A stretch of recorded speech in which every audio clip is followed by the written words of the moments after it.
Salut les tisseurs et les tisseuses de fibres, bienvenue dans cette vidéo consacrée à la progression haute traction pour les débutants et débutants intermédiaires. Que vous manquiez de force, que vous soyez en surpoids, je vais vous donner 5 exercices qui vous permettront de pratiquer des mouvements plus faciles que celui des tractions et donc de gagner en force pour les grands débutants et en endurance pour les débutants intermédiaires et donc soit passer votre première traction, soit réaliser des séries un petit peu plus longues.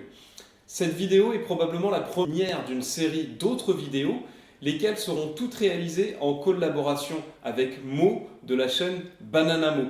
Mo, est-ce que tu peux te présenter s'il te plaît? Hola les tisseuses et tisseurs de fibres, moi c'est Mo de la chaîne Banana Mo. Bon, c'est avec grand plaisir que je fais cette collaboration avec François. Sa chaîne, moi je la suis depuis très longtemps. J'ai commencé YouTube après lui. C'est avec grand plaisir que je fais cette collaboration. Écoute, sur ma chaîne, ce que tu trouveras, essentiellement c'est mon expérience. Faut savoir que moi j'ai été très gros, hein, j'ai pesé jusqu'à 120 kg. J'essaie de te partager mon expérience alimentaire, sportive, mon style de vie.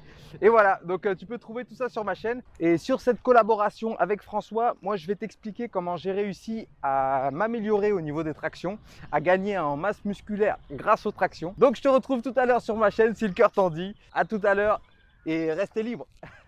Merci Mo pour cette présentation. Je vous invite tous à aller sur sa chaîne en fin de vidéo, étant donné que cette vidéo que vous êtes en train de regarder a été publiée en même temps que sa vidéo pour progresser aux tractions.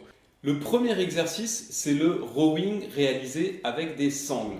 Alors pour ça, vous avez besoin soit d'une barre de traction fixée au plafond pour fixer vos sangles, soit d'un cadre de porte suffisamment rigide pour y insérer vos sangles et les caler. Attention à caler les sangles, si vous les mettez dans un montant de porte, du côté opposé à celui où la porte s'ouvre. Sinon, vous risquez d'ouvrir la porte en tirant sur les sangles. L'exercice du rowing aux sangles a pour avantage d'alléger une partie de votre poids de corps étant donné que vos pieds reposent sur le sol. Donc c'est comme si vous faisiez entre guillemets des tractions allégées. C'est pas tout à fait exactement le même mouvement de tirage étant donné qu'au lieu d'avoir un mouvement de tirage vertical, on a un mouvement de tirage horizontal. Mais dans un cas comme dans l'autre, on aura un tirage qui recrutera les biceps, les dorsaux, mais au lieu de travailler les dorsaux sur la largeur, vous les travaillerez plus sur l'épaisseur. Plus vous vous tiendrez vertical, plus le mouvement sera facile, parce que la majorité de votre poids de corps reposera sur vos pieds. Et à l'inverse, plus vous avancez vos pieds sous la barre ou vers la porte, plus votre corps sera à l'horizontale et plus vous aurez de poids à soulever. Les muscles ne seront pas tout à fait les mêmes non plus. Deuxième exercice, le dead hang. Comme son nom l'indique, ça consiste à s'accrocher à la barre et rester suspendu. Cet exercice a pour intérêt de développer la poigne.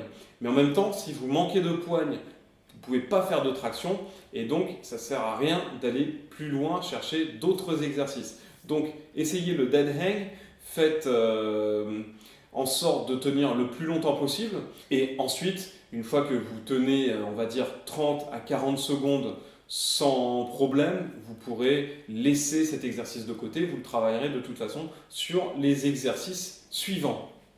Mon troisième exercice, c'est les tractions allégées.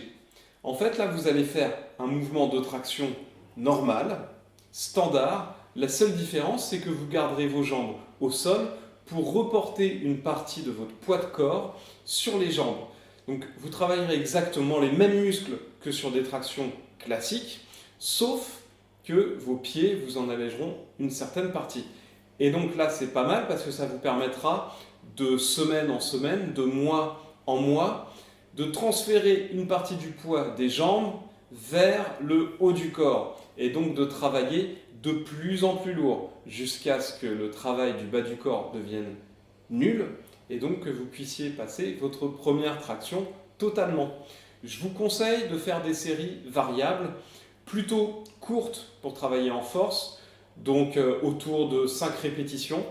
Et vous verrez que votre force augmentera assez rapidement. Je vous conseille de faire tous ces exercices environ 3 fois par semaine, 5 séries par exercice, sur, je vous dis, entre 5 et 10 répétitions à chaque fois. Mon quatrième exercice, ce sont les tractions en isométrique. Alors, l'intérêt des tractions en isométrique, c'est que vous travaillez en position de contraction totale.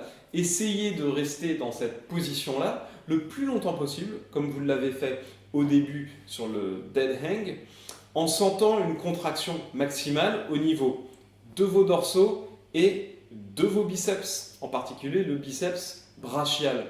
Essayez d'avoir le menton aussi haut que possible, si possible au niveau de la barre et même éventuellement au-delà. Là aussi, travaillez toujours sur le même nombre de séries, 5 séries par séance, et regardez le chrono comme pour le dead hang, essayez d'augmenter à chaque fois la durée. À partir du moment où vous tenez 15 secondes, c'est suffisant, vous pourrez passer à l'exercice suivant. Le suivant, justement, est le dernier de cette liste de 5 exercices que je recommande pour vous aider à progresser aux tractions en tant que débutant. Ce sont les tractions en négatif. Vous freinez la descente.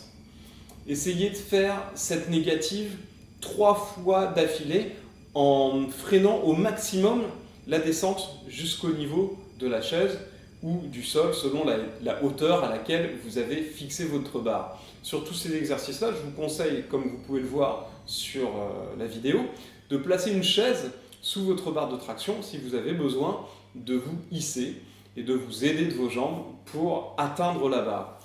Voilà, donc je vous le rappelle, ces exercices-là, faites-les 3 fois par semaine environ. Observez 24 à 48 heures de pause entre 2 séances. Commencez par les exercices les plus faciles et au bout de quelques semaines, quelques mois selon votre niveau, vous verrez que vous serez capable de passer votre première traction et ensuite continuer à travailler sur ces exercices-là pour vous permettre de passer à 2, puis 3, puis 4, jusqu'à 10 tractions. Ça peut vous être utile.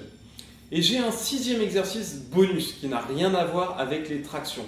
Ce sont les burpees. Alors pourquoi les burpees ? Eh bien tout simplement, souvent quand on ne réussit pas à faire ces tractions, c'est parce qu'on est en surpoids. Brûlez des calories pour consommer votre tissu graisseux. Des burpees, vous pouvez en faire tous les jours. C'est un exercice d'entraînement, de conditionnement. On fatigue très difficilement son système nerveux et sa force sur les burpees. Donc n'hésitez pas à en faire tous les jours ou au minimum 3 fois par semaine. Voilà, je vous recommande donc maintenant de switcher en mode France 2, France 3 sur la chaîne de Bananamo dont j'apprécie donc énormément le contenu et la bonne humeur. Vous pouvez me croire sur parole car c'est vraiment exceptionnel que je fasse des collaborations. Donc les personnes avec lesquelles je le fais en valent vraiment le coup. Et de mon côté, je vais m'entraîner également. Je vais vous faire part dans une prochaine vidéo de mon plan d'entraînement pour le mouvement des tractions et on se suivra ça semaine après semaine. Je vous donnerai des nouveaux conseils, vous de votre côté, pour prolonger votre progression. Et d'ici là, comme d'habitude, restez libres. Salut!